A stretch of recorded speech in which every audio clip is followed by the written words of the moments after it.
Hello, hello, hello. Long time. Akash here. I have been evangelizing for crypto for last 8, 9 years, investing myself initially, and after that, uh, evangelizing for it, like promoting it. But just to make sure, just before we move ahead, this is not an investment advice. It is just the knowledge which I've gained, which I'm sharing with you guys for your own discretion. So, as you know, like I have been creating videos. Like this is like 3 years back. I took a session on investing crypto in India and in general. 2 years back, I created a video for the laying out the plan for making your crypto portfolio by 20x by 2025. This was 2 years back. Back in December 2022, I created this video when the Bitcoin price was just above $15,000. Later on last year, I created this video when I raised $34,000 from 17, so almost 2x from that time. And this year, in the beginning of this year, it touched around $110,000. 110. And after that, because of tariff wars and because of like uncertainties with the wars and a lot of negative news around, so it fell down to close to $75,000. Around that time, I wrote this article why I'm so bullish on crypto, and even when like everyone is running away from it, everyone is like panicking, why I have been bullish and why I'm more bullish even now. So there have been several factors. I would recommend you to go read it. I'll share the link as well. So there are like many reasons why it is done. But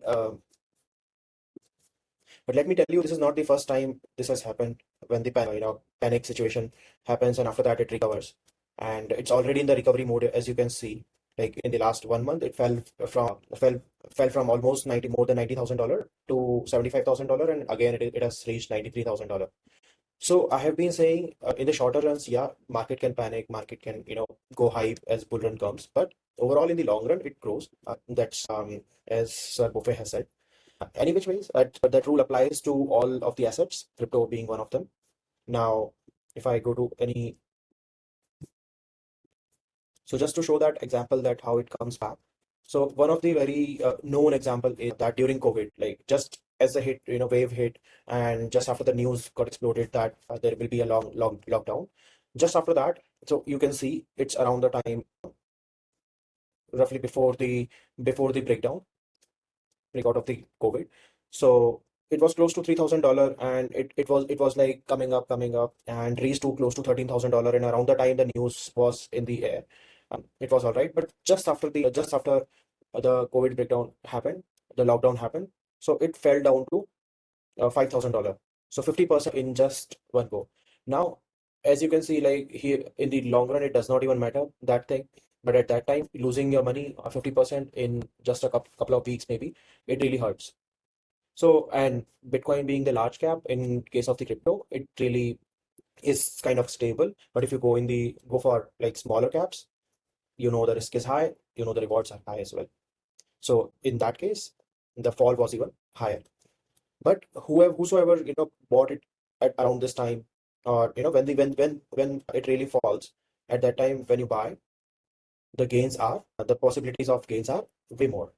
So that's why I have been bullish about this. So I'll quickly give you a brief on this. So there have been several factors. Institutions are buying crazy. MicroStrategy, for example, bought for around 50, like for 4 years. It's not been a long time, as you can see, since around close to 2021 they started buying, and within 4 years they have accumulated $50 billion worth of BTC.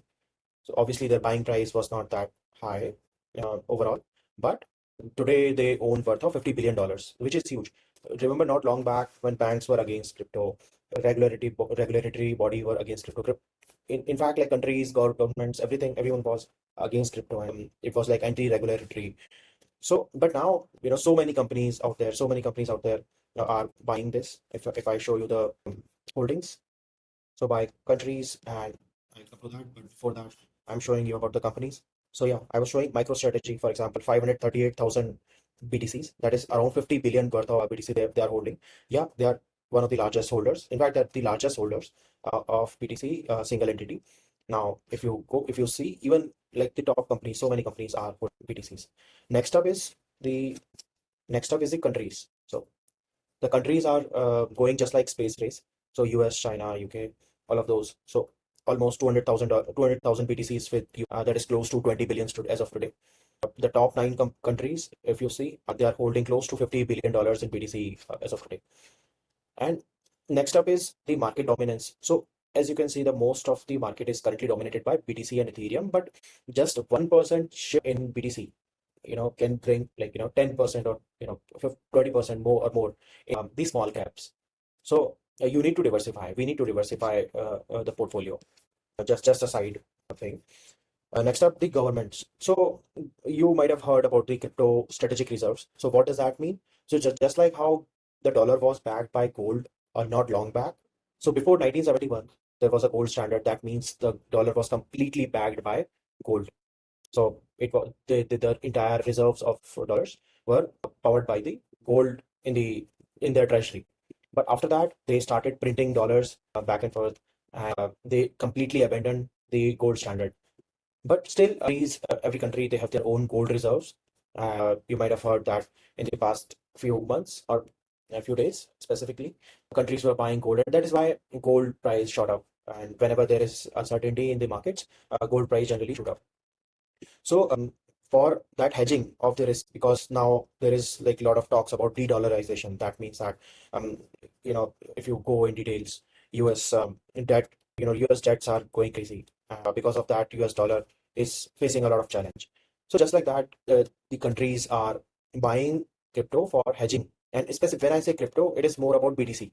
So Bitcoin is, not inflationary. It is like distributed, open source, owned by like so many entities. It's not just one entity or any single government. It's not a single country, sorry, or a company. So it is like that. It's a store of value. And the quantities, the biggest part is quantities are fixed. Like 21 billion BTCs only can be there, and that's like even the. So next up is the 4-year cycle. So how what have been observed is, if you see in the BTC's chart, so the first cycle was observed in 2013. So BTC came up in 2009, 2010, and after that the first cycle was observed in 2013 when it reached from almost $1 or less to $1,000, close to $1,000, right? After that it fell down to $200 and again picked up and reached to $20,000. So 1,000 times here again, like from 200 to 20,000 to 100 times in the second wave. Then again 300 to 70,000, $300 to $70,000. So sorry. Then again in 2021, 2020 and 2021, you might have seen the last wave. So wherein BTC reached from $3,000 to close to $70,000. That is 30x, 25 to 30x, close to that. And after that, in this wave, we have seen like it started from close to $15,000 and already reached $92,000. In my estimate, in my understanding, it should go close to $150,000 and it could go to $180,000 as well, as looking at the trends in the past wave trends. So 1, 2, 3, and this is the fourth wave. But anyways, that is just a mere speculation or just a basic analysis of the trend. There is no conformity on that. But it's still, the chances are it will go up to that level. And when we see the other cryptos, which are maybe I'll be showing. So let me give you an example of Filecoin. It's a decentralized storage wherein all the files are sharded, encrypted, and distributed. That means you are like tearing a piece of paper into hundreds of pieces, then maybe encrypting it, and each piece is like stored somewhere, someplace other, in different places. So like that. So Filecoin is the reward mechanism for that entire procedure. So initially, it reached from it was like close in back in 2019, back in 2020, it was close to $3, and it reached to $200, close to $200, and it fell down again, and it's been falling, and now it's like close to $2. So when the wave comes, just imagine when the BTC is the first pioneer. BTC, after that Ethereum generally follows in this wave, though it is bit different stories. We will discuss it later. And then other smaller medium caps and smaller caps coins are will follow. Generally that has been the trend. So even currently it sits at close to $3 kind of price range, and even if it hits the $200 like the last price range, it is close to 60 to 70x. So the upside is huge, the downside is not that much. Like upside is really, really huge. So that's close to 70x to 1x. Let's say you invested certain amount. There is upside potential of 70x. If we are imagining, if we are like taking the hypothesis that it will reach the last levels, and the downside is uh, like just losing that particular money. So coming back to the the 4 year cycle thing. So I created this sheet, and I realized that the first wave happened after the first halving, and first halving happened back in November like 2012. After 372 days after that halving date, we saw the market cap peak back in 2013. Now the second wave happened in 2017, 2018. So around that time, and it was at around 548 days after the second halving. Similarly, the third halving was after the third peak was third halving around 548 days later.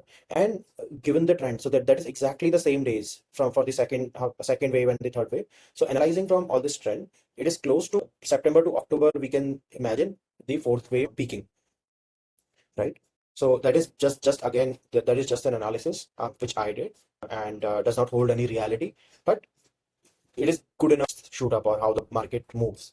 Next up is the price about the prices. And the prices are at multi-year low. I was showing you the file coin just now. So the BTC might have moved fast, but the smaller coins are still at the lows, and the chances of winning are huge. Chances of winning are way more than chances of losing. So that way, upside to downside, at least 10 ratio 1. So in file coin, it was like around 70 to 1. And there are like even smaller cap which are like way more. Now it's a it can crash, or it can there is an all-time high. So in during the crash time, which there is enough time to accumulate, and I personally have been accumulating, and there are people who I am guiding. So they have been the community has been accumulating. Now around this time, if you see, this is like the graph of Cardano, one of the top coin, like ranking 9 today on coin market cap. So it was around 3 cents, like $0.03 back in 2020, before it shot up to $3 back in 2021. And this was not the first time it was making a move. This was the second time. The first time back in 2017 and 18. That time I was telling you the story how I went from 15,000 rupees to 8 lakh rupees. So initially I sat on BTC, and after that I sold BTC to move to the smaller caps. And that time Cardano was up, and it was a very amazing technology by Charles Hopkinson. So 11 cents it was back then. I entered it and I exited it at around $1.2. So that was close to 11 times back then. And this one, I could even, better my timing if I had known it earlier, but it's okay. Next up here, it was 3 cents and it reached to $3. So you don't need to exactly perfect your timings, and it cannot always be like that as well. Like you average out here, you average out there, and you make really good returns. So entry and exits are very, very, very important. And if we see today, it sits at close to 68 cents or 70 cents. And I'm very bullish on this one that it is going to go at least to this and even more. Like I'm expecting it to go to 10 easily. So 10x, like from the current levels, it is easily like 12 to 13 for Cardano. But again, I told you, like this is ninth ranking coin. So the potential for the smaller coins are even more, but the risk is also more. So you need to take a calculated bet. As if you go to coin market cap, you can see there are like 14.24 million cryptos. That means there are 1.4 crore cryptos out there. So how do you choose your top bets? So for that, I am there. You can reach out to me anytime, and I have been guiding my community, and I'm happy to guide you as well. So you can maybe book a call from here. I'll share this link again, and or you can go to topmate.io/Akash Singhal. You can book a call there. So okay, last but not the least. So guts are greater than logic, greater than emotion. So what does that mean? So you, in case of investing, in case of not just crypto, but any assets like stocks or so, it all moves in waves. Sometimes some days are good, some days are bad. Sometimes it goes up, sometimes it goes down.